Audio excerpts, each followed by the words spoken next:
All right, I'll go ahead and get started here. Good afternoon. For those of you who do not know me, my name is Christina DeSalvo. I currently serve as the Coordinator of Interpreter Services for the Archdiocese of Washington's Department of Special Needs. I am thrilled to finally have you all tuned in for this webinar, Standard Practice to Best Practice, using RIDs, Interpreting in Religious Settings, SPP, to maintain best practices in the Catholic Church. Let's go ahead and get started. I have uploaded the following resources to the webinar for you to access and download. They should be on there as handouts. The RID SPP, Interpreting in Religious Settings, which is what we will be going through step by step in this webinar.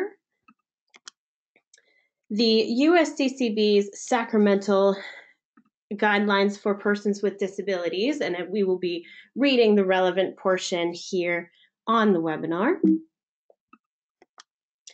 The RID SPP Mentoring, which is referenced in the Interpreting in Religious Settings SPP, and the RID SPP Business Practices, Hiring an Interpreter and Billing Considerations, which again is referenced. You should also have a PDF file of this PowerPoint.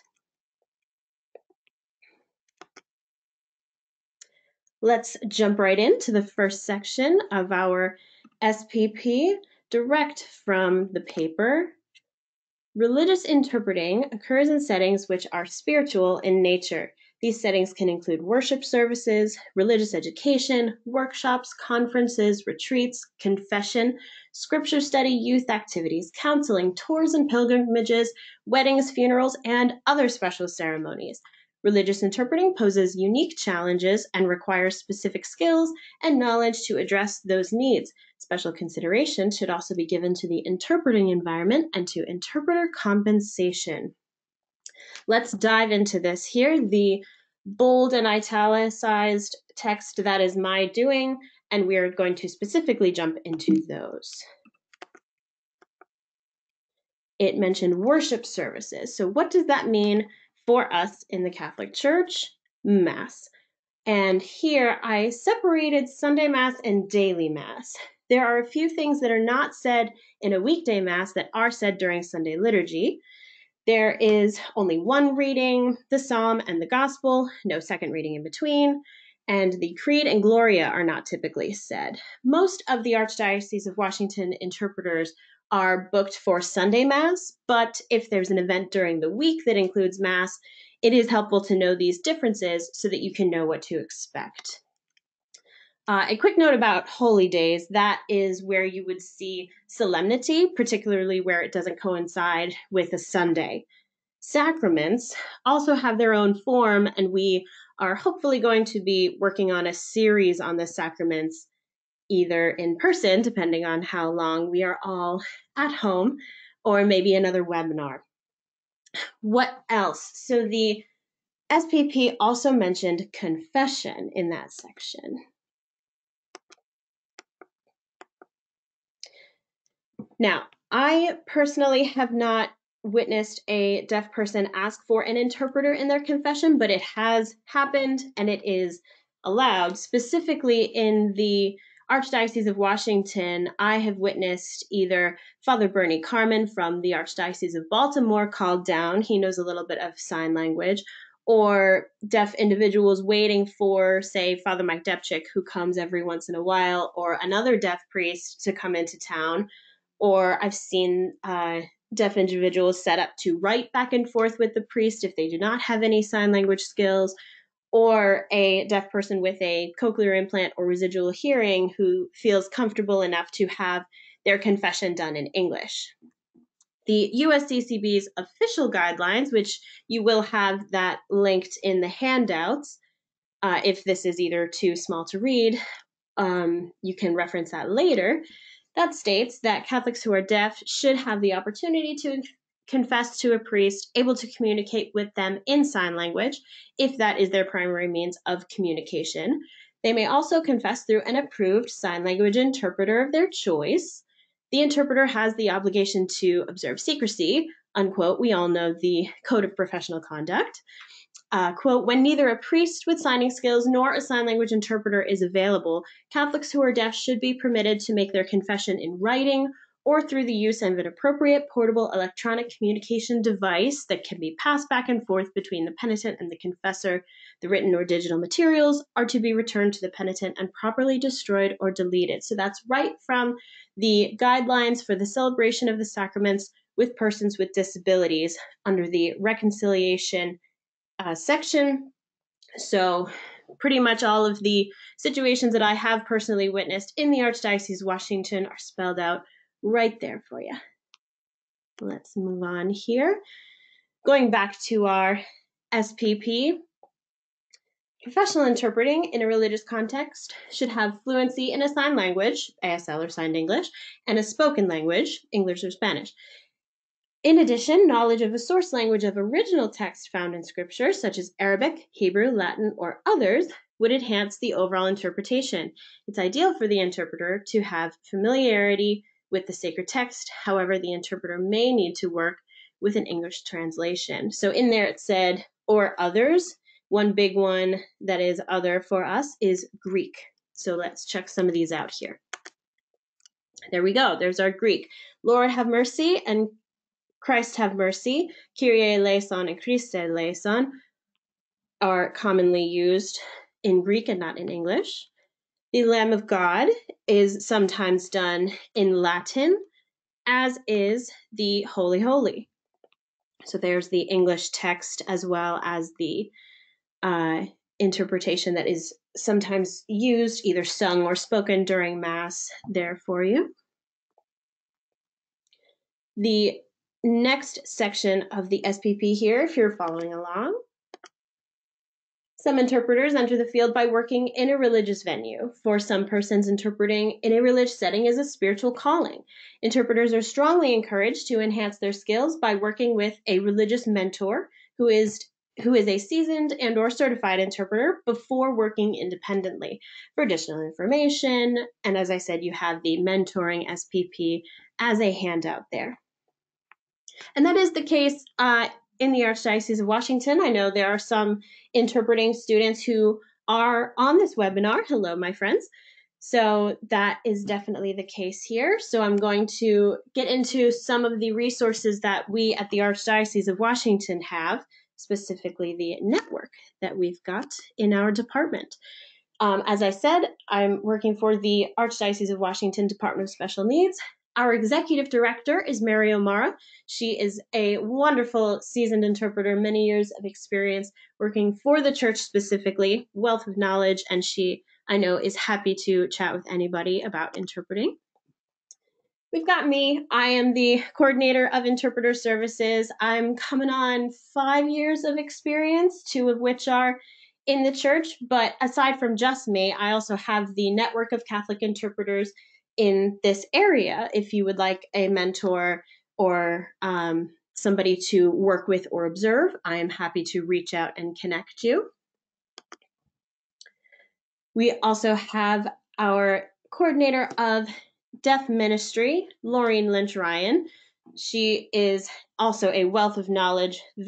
She is has experience interpreting herself. She is a deaf person, if you do not know Laureen. And I wanted to make a specific note about Laureen because we as interpreters are not pastoral workers. So if a deaf person in the either parish or other setting where you are working shares with you that they are experiencing a crisis of faith, you should direct them to Laureen rather than working through that with them ourselves, because again, we are interpreters in that situation and not pastoral workers. It could be a good idea to keep Laureen's business cards with you once it is safe again to be in in-person assignments, in case that does happen. And then if anybody has any interpreting related questions for you and you'd like to direct them to me, you can keep my business cards on hand too, as well as Mary's. And then I kept this in here, even though we are not having in-person Mass right now. Normally we do have it in the Pope Francis Center chapel downstairs which is St. Francis of Assisi Deaf Catholic Church, in the mornings at 10 o'clock on Sundays, and then 7 o'clock on Holy Days of Obligation. And then after Masses, there normally is a social that goes well into the afternoon. And again, once it is safe to do so, everyone is more than welcome to come there for more interaction with the larger deaf Catholic community. Alrighty, going back to our SPP, Specialized Knowledge section, we've got interpreters will want to be aware of the consumer's cultural expectations and preferences that are specific to the environment. Interpreters in religious settings should also have access to and familiarize themselves with, and then we are going to go through each of these bullet points, starting with vocabulary. So if you have specific questions about any Catholic signs, go ahead and start typing those in now. And while you do that, I am going to turn on my camera, and I've got a list here of different signs that are commonly used, and I will share those with you. I did also want to make a note that I did notice that we have a wide range of experience on the webinar today, different people who have signed on. Very, very happy to have all of you. I noticed some interpreting students all the way up to people who have been interpreting for the Catholic Church for many years. So grateful to have you. So if this is new to you, that's wonderful. If it's not new to you, go ahead and throw in some other unique signs that you have seen different versions of, regional rather, or anything else that you'd like to say. We are very happy that you are here. All right, let's get this so that I can see my slides too. All right. Oh, I cannot see the camera. Quick commercial break. Go ahead and type if you've got anything. Oh. Pardon me.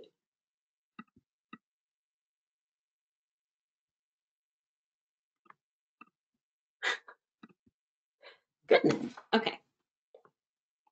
There's the list there. So if there's any other ones that are not on that list, bring them on. Make sure you can still see my screen. Yes.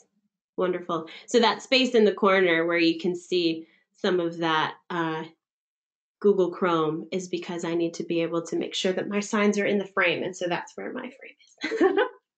All right, Lord, I learned as the sash going down this way with an L, and I have seen it this way as well. Regionally, I've seen it go up. Lord, Christ, same thing with the C going down, and regionally, I've seen it coming up, indicating that they are in heaven. Father/Father. Now, if we're talking about our Heavenly Father, up like this. See, make sure I'm still in our frame there, my little signing envelope. I've seen it with two hands like this, regionally, Father. And then Father, as in our spiritual fathers, the priests, trace their collar with a G hand shape like this. And I have seen it shortened with the movement this way. Deacon is again back to that sash sign with a D. Bishop, you kiss the ring, and I have seen it with E as Episcopal. They have the ring and you kiss it, Bishop. Monsignor, you trace the belt, make sure my signing envelope down by your waist, this movement, or with one hand all the way across, Monsignor. Cardinal, red hat, Cardinal. Pope, or Pope. I've seen Pat Grable do it up on his head, Pope. I believe this is the Roman sign for Pope. If anybody's on here that could correct me if I'm wrong, Pope. I said Pope. Baptism, I first learned as the sign commonly used for Baptist, but then regionally I've seen water on the head, baptism. Confirmation, the sacrament, confirmation. Oh, the sign sacrament is not on here. A cross with S's. Confession and reconciliation, another sacrament. Confession on your chest and then let it out. For reconciliation, I have seen signs differently. This, what I gloss in my head as harmony, and then relationship, reconciliation. Then we've got Francis, and Franciscan. So depending on which Francis you're talking about, our Holy Father or Saint Francis, our Holy Father Pope Francis has a sign name that is like this. His name begins with B, so a B on the chest turned up like this, Francis. And then Saint Francis and Franciscan, they're the ones with the brown hoods. That's their habit. And so I've seen it with this little hand shape here, this extended T, if you will, up with the hood, Franciscan, and I've seen it with Fs too, St. Francis or Franciscan.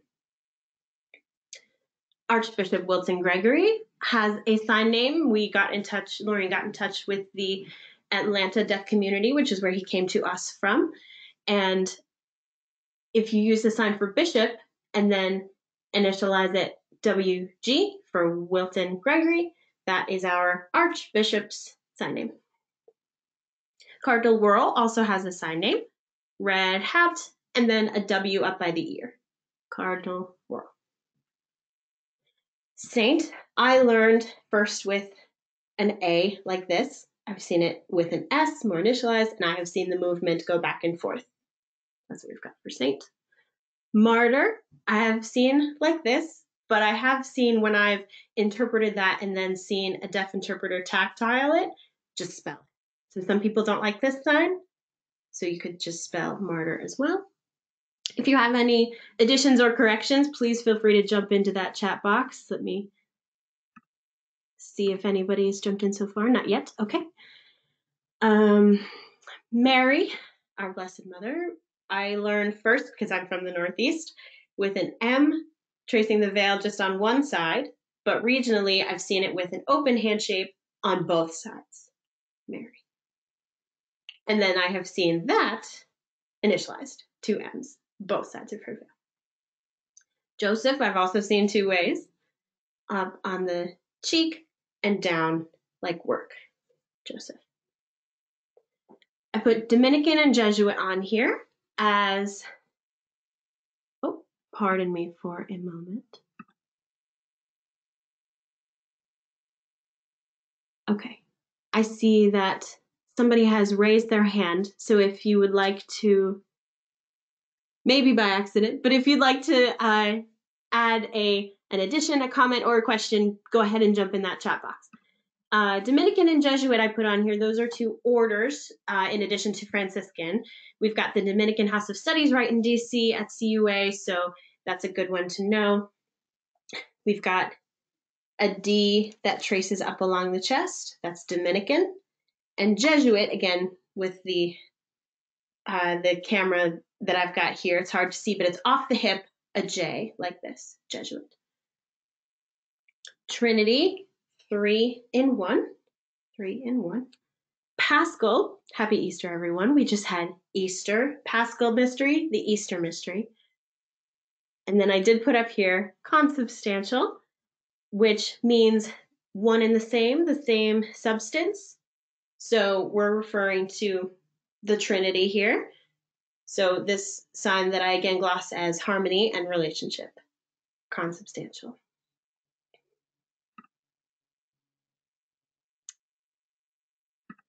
Now I see two hands that are up. I would love to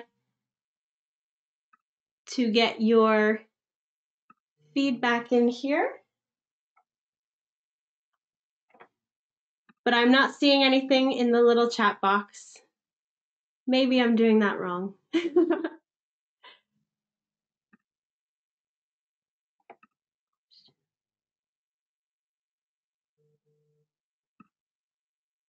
Beautiful. There we go.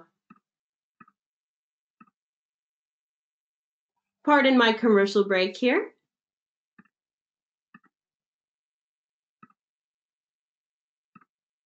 And I have a question if it's possible to unmute participants. I believe it is. So if you would like to come on and ask a question, please do.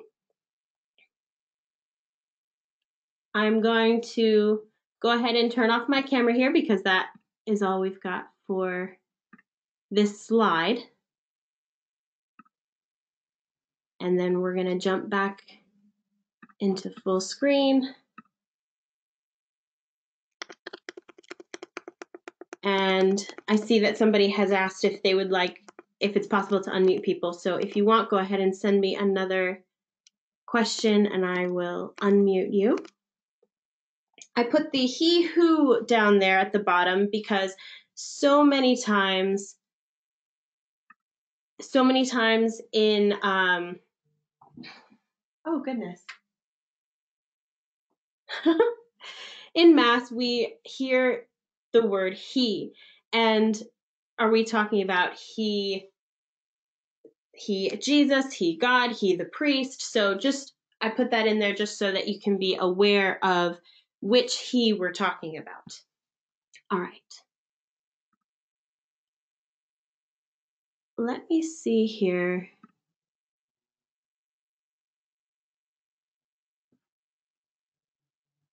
I've got a couple hands raised, so let me go ahead. Catherine, I saw that you said that you would like to, if it's possible to unmute people, I'm going to go ahead and unmute you. If you would not like to be unmuted, go ahead and let me know that. Hello, Kat, are you there? Hi there, yes, this is Kat. So I was just asking if it was possible to be unmuted for those who maybe raised their hands and don't have access to the chat function. If you could unmute participants so that they could ask their question or add their comment that way. I personally did not have a comment. Beautiful, thank you so much. I of course did not realize that people could not unmute themselves, so that is perfect. I will absolutely be able to do that, and I will keep an eye on the list of participants to see whose hand is up. So if you do have something that you'd like to say, go ahead and put your hand up and I will unmute you. So thank you, Kat. Thank you for being here. Happy Easter. Happy Easter. All right, I'll go ahead and put you back on mute and then we will move on. All right. Perfect. I don't see any hands up, so I will move on. Thank you all for your patience. Okay. Going on to this next bullet on the SPP for specialized knowledge, talking about text specific to the settings.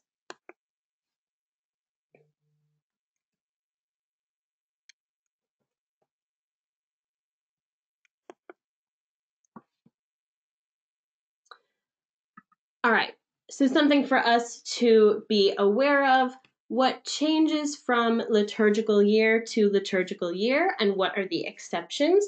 The readings. So this is important because the readings are the text that is specific to our settings, specifically in Mass.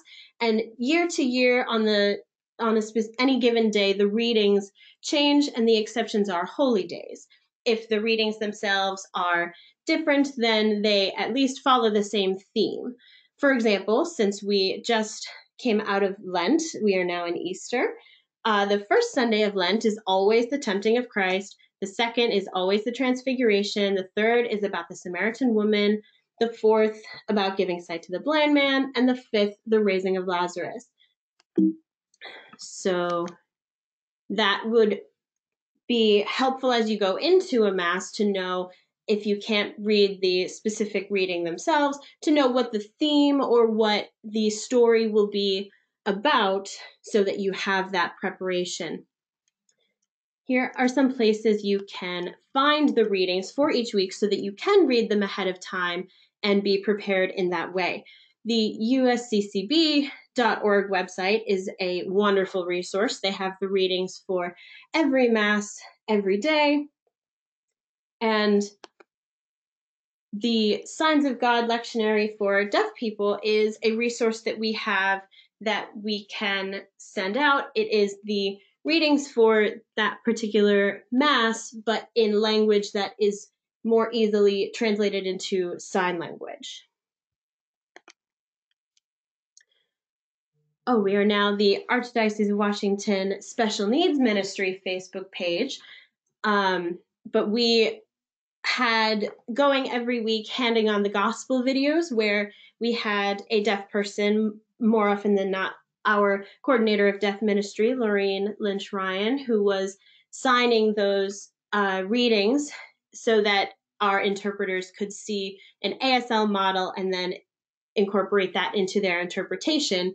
We're currently working on making that remote, all from our own homes, because we used to do it in person where we would have the signing and the voicing done at the same time. So that is currently on hold, but in the process of moving to remote, and we are actually hoping on having that first one this weekend. Let's just do a quick check here to see if I've got any hands raised. Nope, okay, beautiful.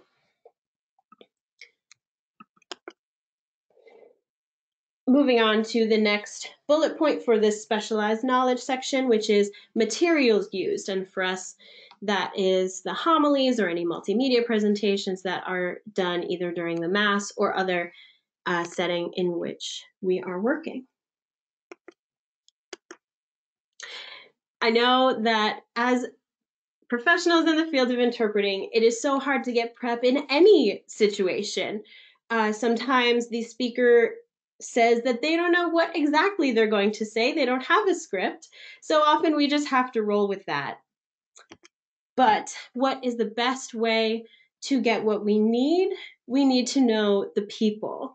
Because, for example, the music minister is much more likely to give a copy of the songs for that day to someone that she knows, rather than some rando who walks up to her and say, hey, can I have a copy of the music for today? More on this later. The last bullet point that we've got for this specialized knowledge section is the belief systems, doctrines, creeds, and ceremonial prayers. Quick check again if there are any hands up. Okay.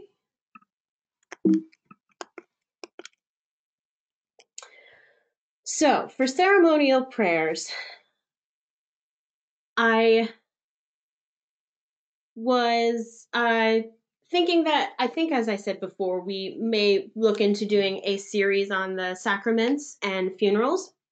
But for now, let's look at the Mass and the long Eucharistic prayer, which is Eucharistic Prayer 1. It's the one with all the saints, so get ready. Here it is.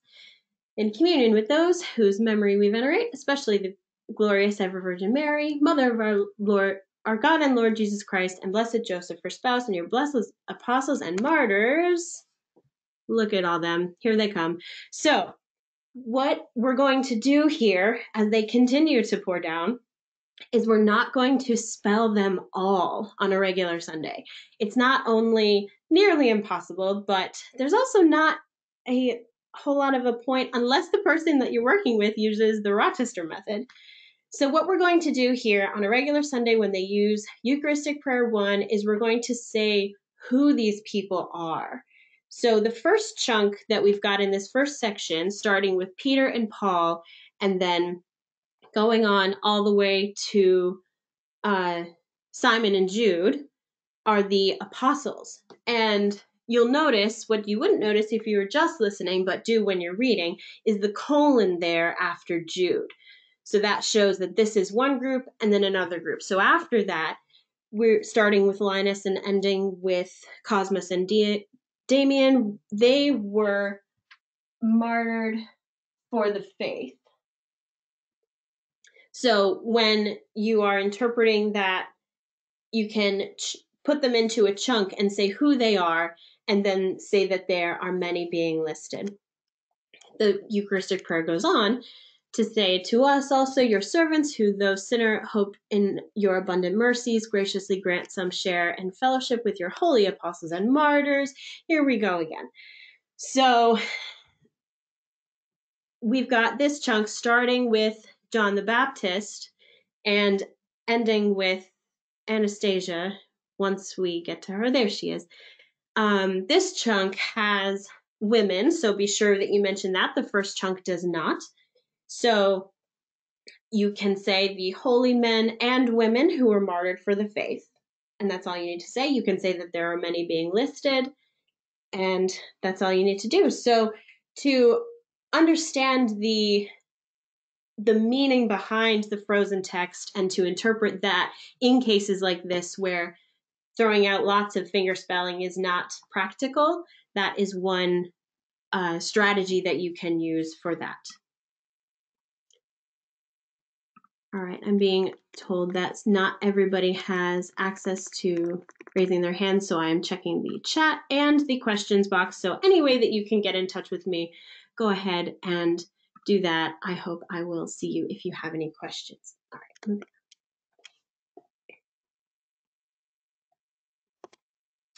Back to the standard practice paper on working environment.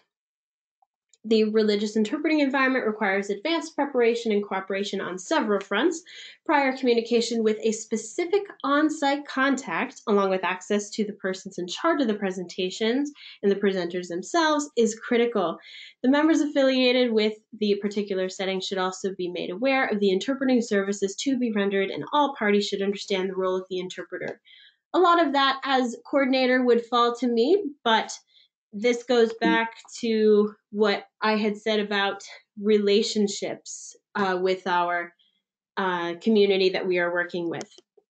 The SPP goes on to say the contact person should then ensure that the interpreter is provided with the necessary materials needed for the interpreter to appropriately prepare and assist in logistics, placement, and smooth integration of the interpreter services into the religious activity.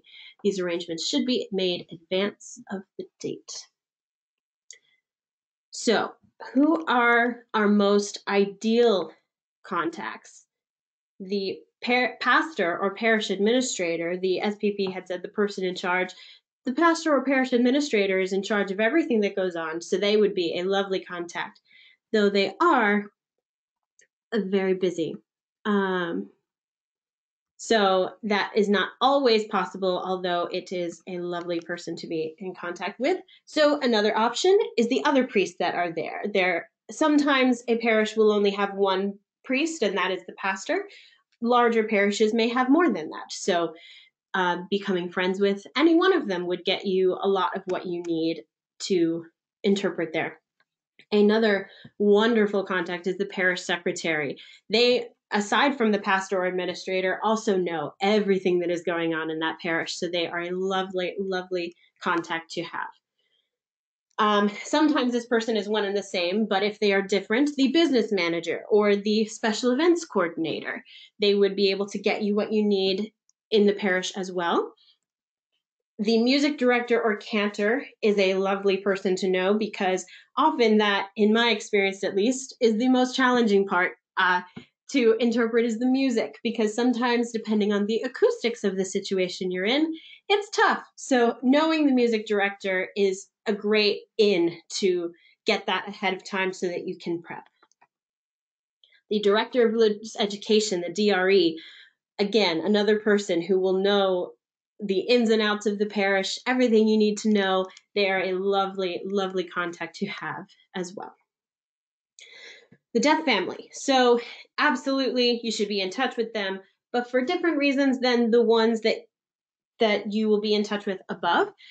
If anything, you should encourage the deaf community at your parish or in the setting where you're working to be empowered to get in touch with the staff and make their connections on their own as well, since it is their parish.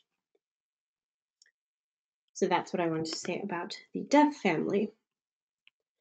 Moving on from the working environment to preparation, which we have touched on throughout.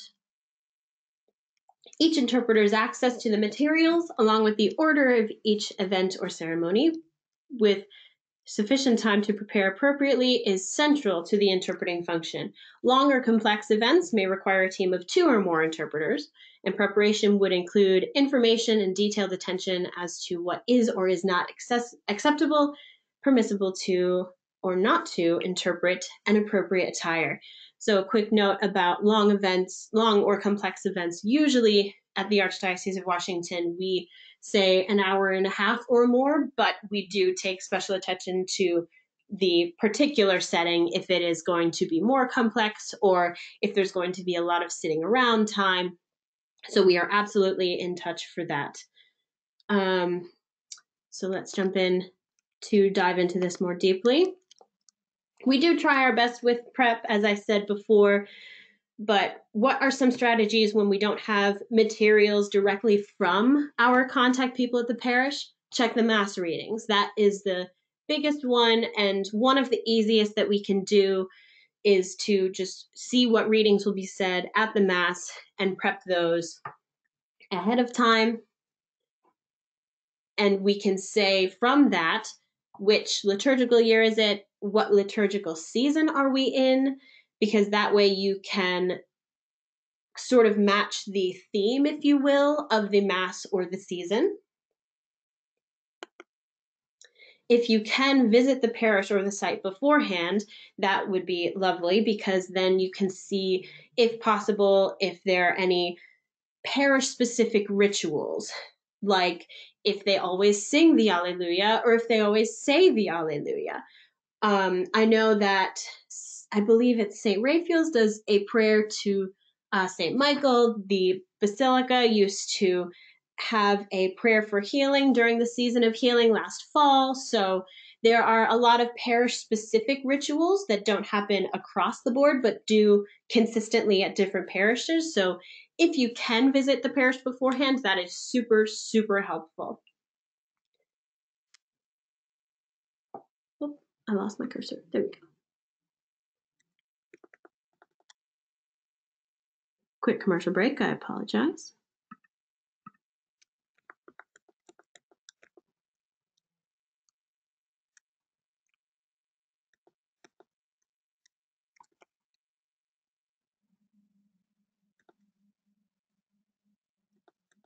Oh, goodness. I'm so sorry. It looks like I have missed some questions. This is such a first world problem, but at the office I have two screens, and since I am at home, I have one. So if we could just take a quick commercial break, I'm going to go back.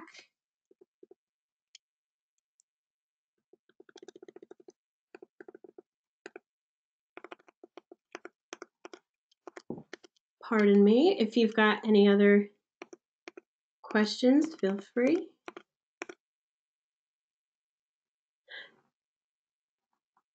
There we go. Okay. I see a question that says, can I elaborate on what is meant by permissible to or not to interpret? The first thing that came to my mind is different prayers that are said. I'm trying to remember. My Mary, if you could jump in with what the official term is, but when the priest is speaking very quietly to himself, now that is something that some priests will decide to say that loudly, and then I have, in my experience, noticed that other people within the hearing congregation can hear that, and so I do interpret it. But sometimes I can hear it, but nobody else can, and that's just simply because of my proximity. So I would, even though I can hear what the priest is saying, they are intentionally saying it quietly. So I would not interpret that. That's the first example that came into my head. If anybody, as I said, we have a lot of people with varying levels of experience. So if there's another example you can think of, jump in, or if you raise your hand, I can unmute you. But that is something that happens during the prayer over the gifts. That is one thing where he will intentionally say it quietly. So even though I can hear him, I would not necessarily interpret that. Let me click through some other questions.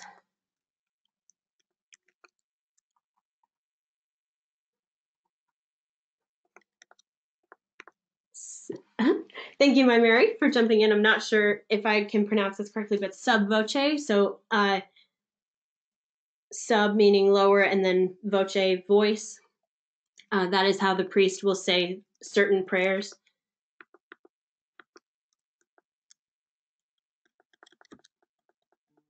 taking a bit of a pause here. If anybody else has any questions. You're welcome. She said thank you. Okay.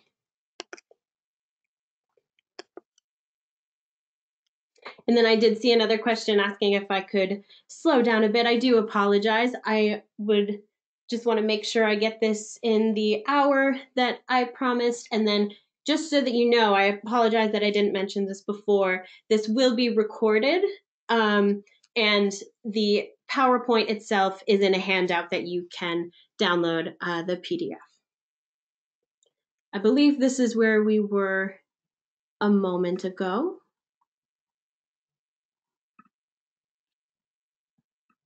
Lovely. Okay. So visiting the parish beforehand, I know is not always possible, but that is so, so helpful when you are going to interpret a mass there to see everything that is going on.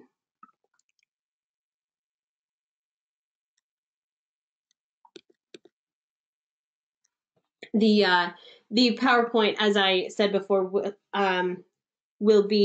is able to be downloaded, and we can also post it on the section of our website, the Special Needs Ministry website on adw.org in the resource section. Thank you, Mary. Okay, yes, we got that part. And then earlier I was mentioning the length of time for the Mass and if it should be teamed or not, the Mass or whatever other event you are interpreting. And if you feel that it should be teamed and it is not, more often than not, the contact person will be cool with it. I remember one particular time that the interpreter was concerned.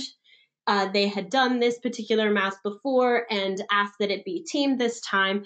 And I reached out to the contact person. I explained, and she simply said, "You're the expert. If you say it should be teamed, it should be teamed. Not a problem." So more often than not, that will be the response. But if it is not, that's my direct line. Go ahead and give me a call and we can work something out. I do see another question that just popped up and about the placement of the interpreter. And that is actually something in just a couple slides we will get to. So you're way ahead of me. The next section of the SPP, however, is materials, which includes the music, the sacred text, and the translations, which could be provided either printed or recorded. Now on usccb.org on their website, they do have it in just text, and they also have an audio version if you wanted to listen to it while you're getting ready, or if you remember better when you hear something through audio, they do have that also on USCCB. And then we've got that the contact person will want to ensure they are provided with a list of names that may be read, agenda, announcements, copies of the sermon, speeches, script. So we're back to prep materials again.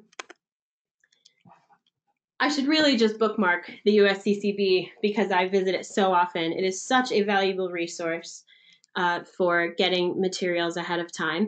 And as the SPP said, list of names is super important, as often in the petitions, parishes will read out a list of their parishioners who are either sick or asked for a prayer intention. So having that list of names ahead of time is very, very helpful. Announcements at the end of Mass, I often will ask for a copy of that. The music, as we said, and the readings. You can ask for the readings from them if it is not a normal Mass for which you can just look up the readings. Funerals, they pick readings that would mean something to the person. A copy of the homily, but again, that's hard to get sometimes. So calling back again to the importance of relationships. Relationships are so important here in all of our work. And I wanted to make a note that you get more with honey than vinegar. The church has very strong people, and I wouldn't want to underestimate them. So good relationships are so crucial to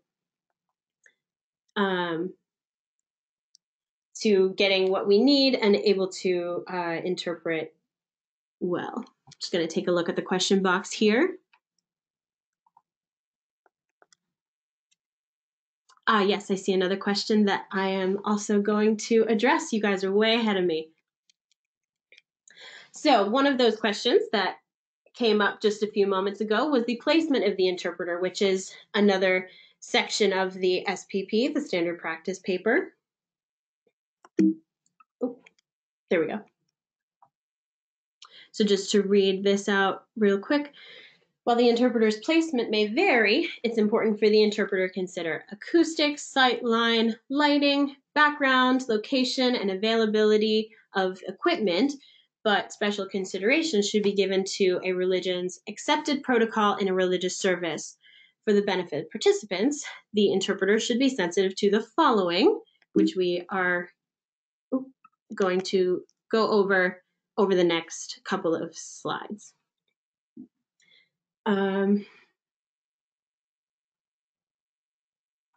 we go.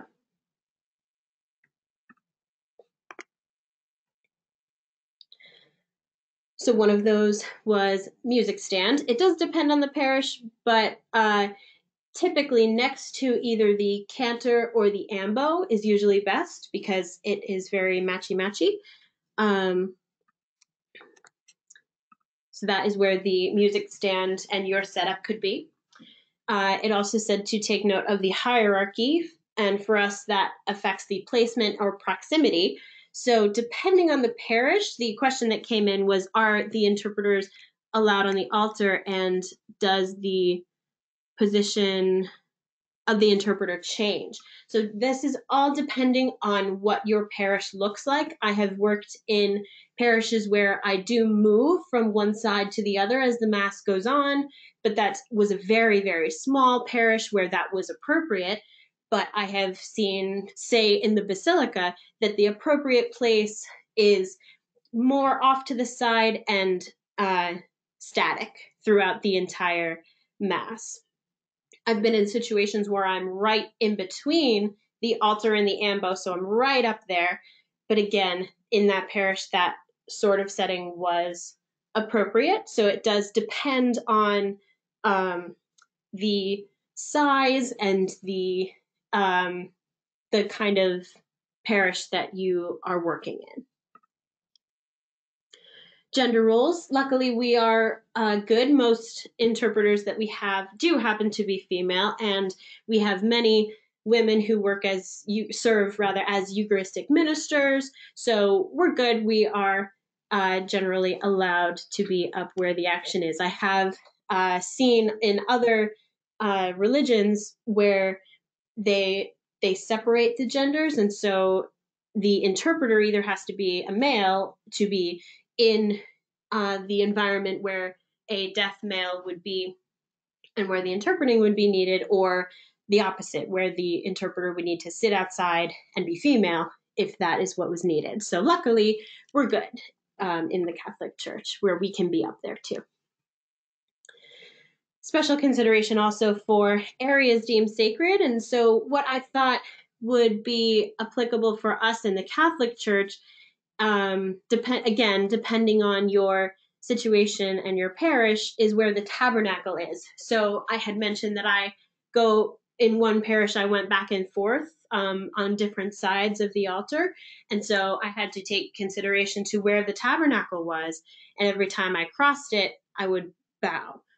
After the consecration, you bow. And something that I often do is when the congregation is kneeling, but there isn't any interpreted content yet. So what I mean by that is the time when all the kneelers kind of slam to the ground and there's nothing happening yet. But the reason that the congregation is kneeling is because Jesus is here. So I make the decision in that moment to bow. But again, this depends on your parish, depends on your situation. the SPP just tells us to take special consideration. It also mentioned multimedia. In some situations, there is a PowerPoint during the Mass or during your situation. So remember to consider what is on there. Sometimes when the English is on the PowerPoint, there are some instances where the deaf person will look back and forth. And so sometimes, given all the different demands in that particular situation, I will opt to sway more to the English side as opposed to the ASL side. In some situations, you may want to do the opposite, where you can see the English, okay, what's the ASL? So just to consider what is on the PowerPoint when there is one in the setting. Videotaping is another thing that SPP mentioned to consider, and large events in the Archdiocese of Washington often are filmed by EWTN. So that is something to consider if you're okay with that, if you're comfortable with it, if you're going to make any different decisions based on that fact, just to know when something is being videotaped, when you'll be on camera. Another point on videotaping, some of us have e-portfolios or excuse me, or we record ourselves for our own professional development. So check with the contact person and the deaf parishioner first before you just bring in your camera, even if it is just your phone. And also remember that if it's a contact person who is not the pastor, it'll have to go up the line. So maybe not on Friday afternoon say, hey, can I bring my camera to Mass? If that is something that you are interested in doing. Quick check of the questions and see if anybody's hand is raised. All right, so another thing to consider is physical movement that happens in the service. So for us, that's the procession, the recession with the opening and closing hymn. And if people are walking in front of you during that time, if you are sitting or standing, what the congregation is doing, if they are sitting and standing, the sign of peace when everybody stands. These are all things to consider based on where you are physically and in the Mass, what decisions you should make as an interpreter in that setting. The communion song. So this is one thing where people may be walking in front of you. More often than not, they are walking in front of you. And sometimes we are not in a situation where we can be visible, or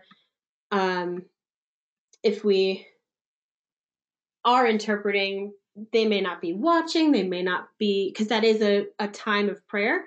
I did work with an interpreter who herself is a religious sister, and she had studied it and said that the communion song, aside from being a time for meditation, is just because hearing people don't like silence. So the decision that she made in her situation was to listen to the song, not to interpret it, because there were people walking in front of her and it was a time for prayer. And so as the song was wrapping up, once people stopped walking in front of her, to say, this was the point of the song, and to kind of summarize it. This is why they played that particular song today. This is a frequently asked question that we get. Should I get communion? Should I just get a blessing? Should I stay put? The long and the short of it is, as Catholics, we need to be in a state of grace to receive communion. So that is between you and Jesus, whether you are in a state of grace. But that is a frequently asked question that I have heard in the community. So I wanted to make a note of that here. This was another question that came up earlier that I'm going to touch on here. And I do apologize. It looks like we may go a little bit over time. So if you do need to leave in 4 minutes, I understand. We will get this presentation to you on the website and otherwise. So compensation is something that is mentioned in the SPP and is a hot topic when interpreting for the church. So if a professional interpreter views religious interpreting as a service or ministry to the organization or charitable contribution, they may not expect payment. In situations when interpreters do not charge for their services, interpreters may want to consider educating their religious communities about potential expenses of the services to develop awareness. Some interpreters accept payment but may donate it back to their religious establishment. For additional information, you've got that SPP in the handouts as well. So I put it again, it's the same thing, but it is very different now with the current situation. When we go back to normal, it is not going to be back to normal. It's going to be very different because, as I'm sure we all know, churches are being hit really hard right now financially because of the lack of the offering basket. It is very powerful. And so budgets are going to be severely impacted by this. So while you may all be professional interpreters yourselves and this is your livelihood, I would encourage everyone to take a step back once we are back to quote unquote normal, meaning back to a time when it is safe to have Mass altogether again, and just to work with the contact people that you have at your parish if you are already working at a parish, or to meet if you're just starting out, to meet with the business manager, with me or with Mary when you get into that, because things are going to look very, very different for us. We did have a standard rate that we encourage ADW interpreters to charge, but who knows what that's going to look like when we get back. All we know right now is that it is going to be very different. So I wanted to make sure we discuss that, especially because the SPP does say this as well. Okay, so now we're on frequently asked questions and wrap up. So I am going to jump right to any other questions and go ahead and either raise your hand if you want to jump on. I can unmute you, or either whichever you can see, the chat box, the question box. I am going to go ahead with that. I do see some coming up. All right, so I'll go through this and then I will go back to these questions that are coming up. So go ahead and type those if you don't see your question here, and I'll jump right into these. Navigating difficult accents is something I've been asked before. One option is to observe the speaker if you can before. I've done this with the Apostolic Nuncio. He has a beautiful French accent, which I'm not used to hearing. So I go on YouTube, I search his name, and I listen to him speak for a while. That's one strategy that I have. Speaking fast, I always go back to the best interpreting advice I've ever received from a professor I had in college, Professor Kevin Williams, which was, when they go fast, you go slow. You're able to process easier when you're going slow and really taking the time to listen to them, even though they're talking fast. So don't get caught up in their speed. Don't buy a ticket to their roller coaster. And then normal speaking voice versus reading speaking voice. My answer to that would be to prep, because if you know what they're reading, you are already in it. You don't have to rely on their telling of the reading. You've already got it. Surprise bilingual Mass in the Archdiocese of Washington. Don't be surprised. It does happen. Just knowing the Mass and having that prep is very good prep to get through that situation. And then back to receive communion or not receive communion. I did see another comment come in here that was, you may also not be able to receive communion with the logistics. You may be stuck in one place. So if you are in a state of grace and would like to receive communion, you could talk to the celebrant beforehand and ask if you can receive communion after the Mass. Thank you for that comment. Oh, my cursor keeps freezing. There are more questions. Yes, another comment that budgets are are not going to be impacted. They are already impacted, and it's going to take months or maybe even up to a year to catch up with all the loss that we are experiencing right now, that the church is experiencing as a whole. So just really to step back as an interpreting community to look at, okay, what are we going to do? How are we going to move forward, providing this service to our deaf brothers and sisters in Christ with the reality of the situation. Clicking down the questions. Oh, not a question, but thank you so much. Oh, thank you, Jody. That is so sweet. And yes, another comment that you've got to run, no worries. I know that this ran a little long. I apologize for that. So if you've got to log off, no hard feelings. Thank you so much for tuning in the time that you did. Let's clicking down for some more questions here. Yes, a comment that preparation is all the more important the higher register the liturgy is. So Holy Week, for example, prep is so important during Holy Week. Depending on if you're at the cathedral, my Mary, rock star, interpreting the Holy Week liturgies for the Archdiocese of Washington at the cathedral. Hours of prep, I'm sure, so many hours.